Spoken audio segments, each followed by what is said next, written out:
11 দলীয় জোটের কেন্দ্রীয় নেতৃবৃন্দ সহ টেকনাফের লাখো জনতা, আসসালামু আলাইকুম ওয়া রাহমাতুল্লাহি ওয়া বারাকাতুহু। আমার জন্য একটা সুখবর, আজকে গর্বের বিষয়। 1981 সালে এই সৎ লোকের শাসনের দাবি নিয়ে আমি একজন মানুষ এখানে গেলাম। আজকে হেঁটে হেঁটে পা পা করে লাখো মানুষ এই দাবির সাথে 54 বছরে 2টি পরিবার এই দেশটি লুটপাট করে খেয়েছে। 2টি পরিবারের কারণে এখানে লুটপাট হয়েছে, দুর্নীতি হয়েছে, গুম খুন হয়েছে, আয়নাঘর হয়েছে, দাঙ্গাবাজি হয়েছে, দখলবাজি হয়েছে।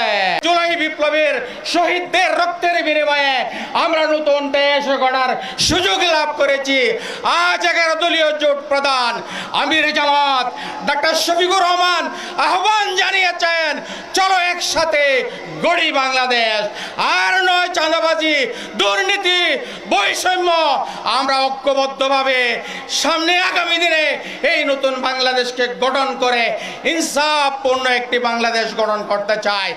বুড়ে সিল দেব এবং দাড়িপাল্লায় ভোট দিয়ে আমার প্রিয় নেতা, আমার প্রিয় ভাই, আপনাদের প্রিয় নেতা অধ্যক্ষ আনোয়ারীকে আমরা পার্লামেন্টে পাঠাবো ইনশাআল্লাহ।